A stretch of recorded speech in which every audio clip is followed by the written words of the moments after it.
welcome everybody today to another great edition of the Flight Plan. Listen, my goal every week is to bring value to you guys with some good ideas about how you can continue to build your business using these small samples of some things that all of us as agents need to be doing. And so these are things that I'm currently working on. So as I'm working on these, I want to make sure I'm sharing the things that and the ideas that I have so that this can be a benefit for you as well. So anyway, welcome to today's edition of the Flight Plan. Man, it is a great day. Have a lot of good things going on. As a seasoned agent, I even struggle with the checklist. And I think that sometimes as agents, we all feel like, well, I've got these things that I need to accomplish, whether it's the daily task list, but I want to talk specifically about the multitude of checklists that we need in our business. So recently, I put a couple of listings up for sale, and after having a ton of properties that we've worked through the years, I felt like I had a lot of my checklist still kind of stored in my mind. I kind of know what to do. Here's the process of things that need to be accomplished. But what I've found is that no matter how skilled you are at remembering things, you miss something. You drop the ball. And the last thing we want to do is drop the ball for one of our clients. And it's not the end of the world if there's something that you miss. However, that one important thing could be the end of the world of the client. So I want to go over a couple of different things that we're working on. In addition to the listings that we have, we've been working with some buyers. We've got a buyer under contract. So I went back and started looking at all my checklists. And what I realized is a lot of the things that I've had are outdated. A lot of things that I've done in the past are needing updates. So I kind of want to go through the different types of checklists with you guys. I've dropped the ball. I know you guys feel like you've dropped the ball, and the last thing we want to do is drop the ball. If that makes any sense. So anyway, what are the types of checklists that there are? We've got pre-offer buyer checklists. And these are some things that I feel are super important when we start working with somebody. One of the checklists are really just about diving into the needs of the client. So having the right questions, that's a checklist. What are the questions that we're going to ask them once we determine what they're looking for? So that helps us with the process. So then once we go through our consultation questionnaire, then what happens? We want to make sure that we've got the right auto search notifications. What website does that get set up on? Are you going to do it through your local MLS boards, or are you going to do it through your own websites? I would encourage you to do auto notifications through your own website versus the MLS. And the only reason I would send them to the MLS is if I already have a buyer representation signed with that particular buyer. That way they can kind of go in there, but just remember the MLS websites, they're just one click away from finding another agent. So if you can control them looking at properties on your particular website, that's a far better way of doing things. So the pre-offer checklist is huge. You get the client questionnaire completed. Then you go into and make sure they're on auto notification systems. What are the drip campaigns outside of that's also staying in touch with the particular client? Making sure that you're making them aware of the things that you're going to do for them along the way is huge. We talked about the buyer consultation last week. This is another checklist built inside that consultation. Now that we actually have a contract executed, we need a contract to close checklist. So this morning I get the executed contract in. We've got to make sure that we're setting up inspections. We've got to make sure the contract is at title. We need to make sure that the buyer is able to get all the earnest monies and option fees paid. We need to make sure that all of these things are being done, and our dates are very specific inside that contract. So now our checklist becomes very date specific. So we need to make sure that while we're going through this process, those boxes are getting checked accordingly, and we do them in the right order so that we don't crisscross up some things.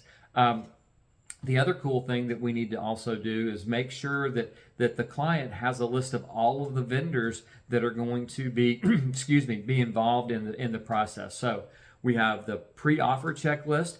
Now we have a contract to close checklist being created. And again, that includes inspections, title work, all of the date lines that are very specific to the third-party financing addendum and then making sure we get to closing. Now, once that property closes, another checklist that we're going to need to deal with is a post-closing checklist. Are we thanking everybody accordingly? Are we sending out note cards to all the parties that are involved in the transaction? And I would recommend, like we talked about in the past, I would recommend making sure that on your checklist you have a thank you card that not only goes out to your buyer, but goes out to your lender. It goes out to the title company that did all the work. Make sure you're sending a thank you card to the home inspector, thanking them for the efforts that they put into making sure that this property closes. And if there's anybody else that's involved, other types of inspectors, or anybody that's assisted with the transaction, you want to make sure that they're getting something as well. So post-closing checklist also would include a follow-up plan. How often are you going to communicate with your client post-closing? I would recommend on your post-closing checklist, have a 90-day check-in. Hey, Mr. and Mrs. Buyers, it's great that you've been in your property. Just wanted to check in. Can't believe it's been 3 months. Here's some great ideas for you to continue doing and make sure that you're staying on track on the goals that you had set forth after the purchase of the property. So these are some things that I want to work on for my buyer side. Now, for my listing side of things, that's a bigger checklist. So we have everything from ordering photography. We want to make sure that we've got yard cleanup, all that stuff that's in there. Any small detail that you can imagine needs to happen in a consistent manner to every single property that you list. You want to make sure that that becomes part of your checklist. So we have a pre-listing checklist. These are the items of things that we're going to check off so that we can come up with the right market reports, so we can come up with the right valuations of what we could possibly list the property for. So we need the pre-listing checklist. We have a listing to contract checklist. What are the things and the date-specific things that we're going to be doing in the pre-listing and now the listing checklist?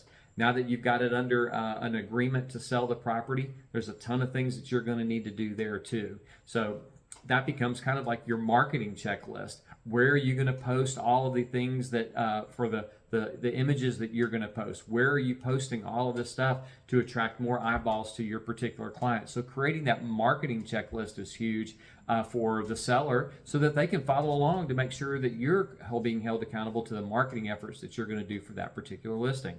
Now, once that property goes under contract, we have a second contract to close checklist. This is different than the buyer contract to close because even though there's date-specific things that are very similar and all of that, there's some different things that you're going to do to make sure your clients are staying on track for that particular closing. You've got utility shutoffs that you need to make sure that they're aware of. It's incredible, all these different things that are necessary. And again, I remind you, anything that you can think of that was necessary in all this, you need to kind of make sure you're checking out. Now, there's additional checklists for real estate agents to need to work on too. And I actually went to a company and pulled up some of the checklists that we had from way back in the day. We worked with a virtual company many years ago, and it was a company called MyOutDesk, and they're out of California. But what's interesting is that this particular checklist was from 2015, and what I found is it's pretty relative today. So here's a couple things that we want to go. We have a new listing checklist. That's kind of like that now that we have the agreement, we want to make sure that that these details are all being put in place. And if you'd like a copy of this, just to give you a point of reference for some things that you can work on for your own checklist, let me know and I'll get you a copy of this PDF. But they're calling it a new listing checklist. Do we have everything included that we need to do? Everything from yard sign installations to yard sign pickups after the closing, thank you cards that are needed to be written, making sure that the house is ready for showings, making sure that all the details so that another agent can make sure that that property is scheduled accordingly. So you have a new listing checklist. But what about from an open house checklist? Let's say you want to make sure that you're going to follow all the details to make sure that your open house is successful. So we have an open house checklist. This is pretty cool too. The other thing is once you have your contract and your agreement for your buyer, as I mentioned, that's a little bit different than the under agreement for your seller, but this has a bunch of stuff in here too. Staying in contact with the lender, making sure that you're referring to the other agent to keep them up to date. Communication timelines, these are really, really great. So Once you have your listing under contract, we have an under agreement checklist as well. This has all kinds of information and timelines specific. One of the other things that's in here too, which I thought was pretty interesting, was having a farming checklist. You have all these details that you need to do that are specific to farming a particular neighborhood. Everything from preparation of the cards to putting them in the right envelopes. All this is very, very specific to making sure that you're ultra successful, because you don't want to forget something.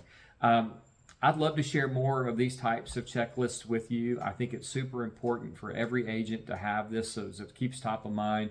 I'm working on my buyer checklist. As we said this morning, we're working on making sure that he can get his closing set. We've got a 30-day timeline on here, so this checklist will be very specific to his goals and making sure that we can get closed again by the end of April. So love to help you walk through some of these things. If you want to talk more about all the details behind all of the right types of checklists, please let me know. I think it's important to put in top of mind how you are going to set yourself apart from all other agents that are out there, making sure that we are exceeding the client's expectations by following through on all of the details necessary to perform at a high level. And when we do that, guess what? Our referrals will increase, the client's happy, they're more willing to share your information with other folks that they meet that are thinking about buying or selling real estate.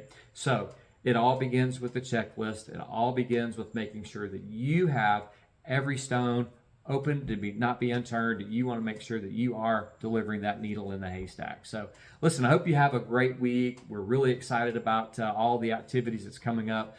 Business is actually getting better as we come into the spring market. We're having a flood of people making decisions on things that they want to do. And the last thing I want you to do is think about how this NAR settlement is going to impact your business. At the end of the day, if your checklists are according, you're delivering a high level of service to your client, they are more than willing to pay for those types of services. And then we just got to create how much are you going to charge for your services. And the great thing about all this stuff is it's 100% negotiable. Your value would determine your net. So I'm excited about this. I am really happy about this flight plan that we bring to you every week. I want to remind you once again that all this is brought to us with a great sponsorship with the Loan People. Tammy Goodman is dynamite. She was on call all weekend helping me with my buyer, and I know that she would be super excited about helping you with your buyer too. So have a great week. If you need anything from a mortgage perspective, reach out to Tammy and the Loan People. She can get you those approvals and help you walk through the processes. And she's actually beat a couple other lenders out there too for rates too. So anyway, she has her own mortgage checklist, I'm sure. Have a great week. Enjoy your flight this week and buckle up. We're ready for another big one. Have a great day.